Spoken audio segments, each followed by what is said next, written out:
ක්‍රිස්තුස් යේසුස් වහන්සේ තුල ප්‍රේමවන්ත සහෝදර සහෝදරියනි ඔබ සැමට ආශිර්වාදමත් දවසක්.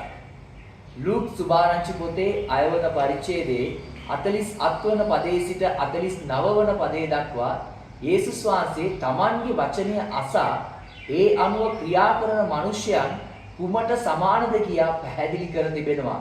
ඉතින් යමෙක් උන්වහන්සේගේ වචනය අසා ඒ අනුව ඇසිරෙනවා නම් ඒ මිනිසයා ගැඹුරට ආරමින් තමන්ගේ නිවස පර්වතයේ මත අත්තිවාරමක් දමා ගොඩනගන මිනිසෙකුට සමාන බවත් උන්වහන්සේගේ වචනය නොහසා ඇසිරෙන මිනිසයා අත්තිවාරමක් නොදමා වැලි පොළව මත නිවස සාදන මිනිසයාට සමාන බව පවසා තිබෙනවා.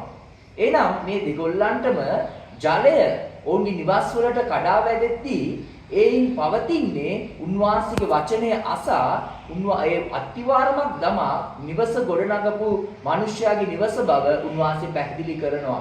ඉතින් ප්‍රේමවන්තයනි, මේ ලෝකයේ තුල ඔබ මම කිතුණුවන් ඇටියට ජීවත් වෙනවා නම් අපේ ජීවිතයේ ප්‍රධානම දේ තමයි උන්වහන්සේගේ වචනයට ඔබිනව උන්වහන්සේගේ වචනයට කීකරුව ඇසිරීම.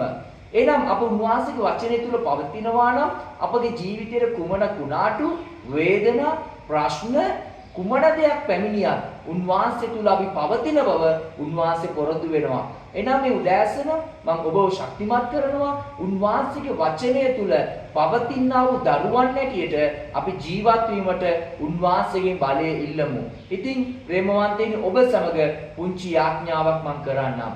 ප්‍රේමණීය යේසුනි, අපි ඔබ වහන්සේගේ වචනය අසන්නා වූ අය ඇටියට පමණක් නොව ඒ වචනයට අනුව ඇසිරෙන දරුවන් ඇටියට ඔබ අප වෙනස් කර මැනව.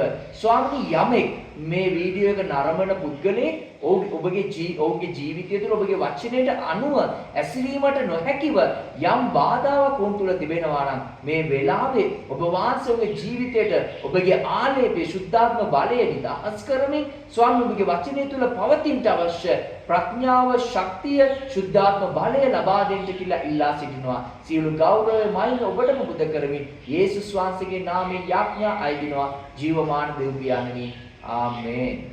God bless you.